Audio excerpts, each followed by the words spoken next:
How's it going, everybody? My name is LuckyBunz, and in today's video, I'm going to be breaking down all of the events for the month of April in Pokemon Go. With that being said, let's just jump straight into it. So first up, let's go over the current season bonuses. Like last month, we're going to get 2 free raid passes every single day. We're also going to get increased experience from 1 and 3-star raid battles. 5-star and mega raids are not included for some reason. I still don't really know why.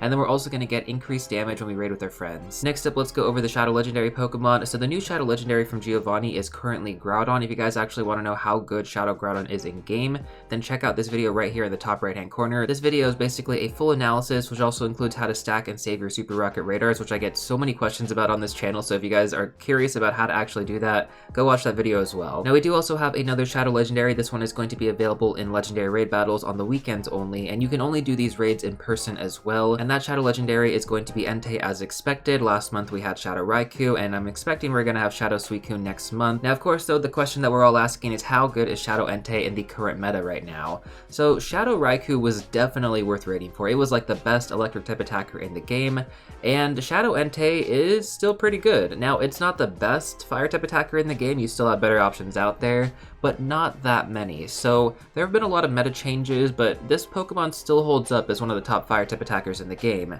That being said though, we did recently get Shadow Darmanitan, which is slightly more accessible. Actually, not even slightly more accessible. It is much more accessible, and it's slightly better than Shadow Entei as well. So for that reason, like, Shadow Darmanitan might be the better play, but the reason why I also recommend going for Shadow Entei is because it could potentially be a Shadow Shiny, and those Pokemon are some of the rarest shinies to get in the entire game. Now following that, let's go over the Research Breakthrough Pokemon. These are going to be the same as last month. We're going to have Sneasel, Furfrou, Goomy, Sandygast, Jangmo-O, and Double. Now most of those Pokemon do have their shiny forms available. I think the exclusions would be Jangmo-O and Double. We're going to get Jangmo-O shiny relatively soon, but we can't get the Double shiny, and I don't think even the Wooloo shiny is in game. Now with that being said, let's move on over to our legendary raid battles for the month of April, and we do have a pretty interesting lineup. Not the most amazing lineup, but as far as like shiny potential goes, it's pretty good. So first of all, the rotation cycle is going to be from 10 a.m. to 10 a.m. local time for the dates I'm about to mention. So we're going to continue to have Tapu Lele until April 4th, and for those of you guys who didn't watch last month's video, this Pokemon is definitely worth raiding for the main reason that it's going to have its exclusive moveset, plus it could potentially be shiny this time. Speaking of a Pokemon that you definitely will use though, Kartana is going to be the next up in rotation from April 4th to April 12th. Now this is going to be the prime time to raid Kartana, guys. It doesn't have an exclusive moveset or anything, but it is going to finally get its shiny rotation. It's been like a few rotations where they just didn't turn it on for some reason. Kartana, for those who don't know, is the best grass type attacker in the game, non-mega. It is definitely worth getting, guys. Like, Kartana destroys Team Go Rocket grunts. Like, if they're weak to grass, my goodness, this thing is amazing to use. Probably one of my favorite Pokemon to use in-game right now. Now, I totally overlooked this, but I guess we're going to have a double rotation during April 4th to April 12th. We're going to have Celesteela as well, but it's going to be available in the Southern Hemisphere, whereas Kartana is going to be available in the Northern Hemisphere. Whichever one you guys want to go for, you can always remote raid for it. Like, you're not, going to be excluded from these raids, but again, like, the remote raid passes are typically a lot more, so if you're going to go for the shiny that's not in your hemisphere, it might be a little expensive, so I don't know if I'd recommend that, but at least, do 1 or 2. Now, as far as Celesteela goes, there isn't actually any meta relevance for this Pokemon, but it will have its shiny form available, so for some people, that's pretty much all that they need. So obviously you want to raid Kartana, but what about our next Pokemon in rotation here? So that's going to be Tapu Bulu from April 12th to April 25th. A pretty long rotation if I do say so myself.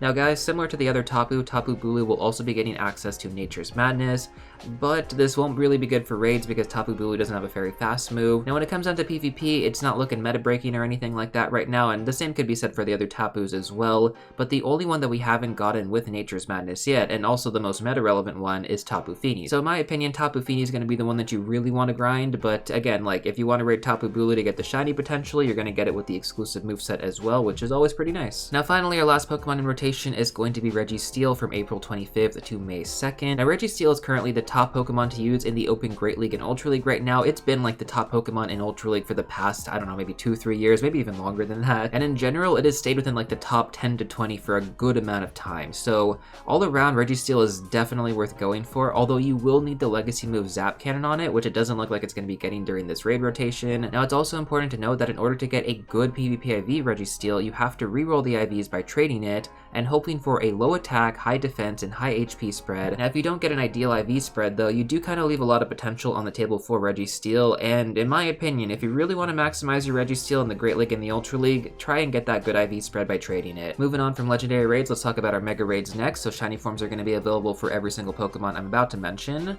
So first up, we're going to continue to have Mega Venusaur until April 4th. The only reason I would still go for Venusaur if you already got a Mega Sceptile is that if you want the candy bonuses, because it is a dual typing for Grass and Poison, which is still pretty good. Now following that, we're going to have Mega Charizard X available in raids from April 4th to April 12th. This is probably one of the best Mega Evolutions in the game, like not specifically Mega Charizard X, but because it's a split evolution, you need the same energy for Mega Charizard Y, which is tied as the best fire type attacker in the game next to Mega Blaziken. So in my opinion guys, please do not sleep on this one if you don't have enough energy yet. You definitely need to get a ton of energy for Mega Charizard. Now following that, we're going to have Mega Heracross debuting in raids from April 12th to April 25th. We're finally going to get the MVP of the bug type category. Like, we have been waiting for this Pokemon for quite some time, so very excited to see this. I already have a shiny Lucky that I Lucky traded a while back, so mine is ready to go. I just need to power it up, but I can't wait to Mega Evolve that thing. Now we do also have a raid day upcoming towards the middle of the month, and I would strongly recommend making some time for it because again guys, like Mega Heracross,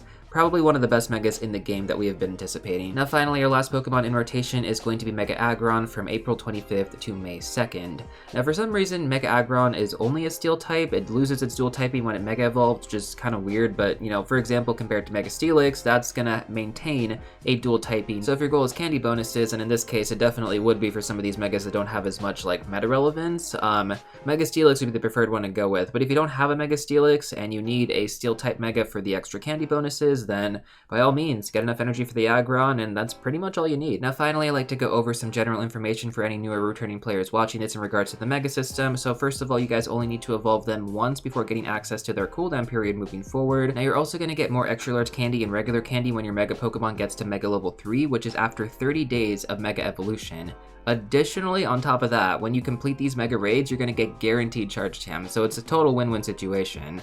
My recommendation in general is to always do at least 1 to 2 raids, get the initial energy that you need to Mega Evolve it for the first time, and then you're pretty much just good to go. Now finally, let's wrap up our raid section with raid hours. So raid hours is going to take place every Wednesday from 6 to 7 p.m. local time. Now whichever Pokemon is currently in rotation is going to be the one featured that Wednesday. So first up, we're going to get Tapu Lele, then Kartana, Celesteela, Tapu Bulu, and then again Tapu Bulu. Next up, let's go over the upcoming events for the month of April. Now the event windows will be based on your local time zone, so just keep that in mind. So our first event is going to be Sizable Surprises from May 4th to May 9th. We already have the event information for this. It's kind of like a Wailmer themed catching type event, which is kind of cool. So if you guys need experience, it's going to be a great event to farm experience. Now during that event, we're also going to have a Calm Day Classic on Sunday, April 7th, which is a really good Calm Day Classic if I do say so myself. It's going to be for Bagon. I should have a more detailed video coming out for this Calm Day Classic in about a week, so just kind of hold off for that. But the next event we're going to have is going to be the Bug Out event from April 12th to April 17th. As expected, the event is probably going to be bug themed. I don't know which type of bug Pokemon we're going to be getting, but hopefully a new shiny is going to come out during that event as well.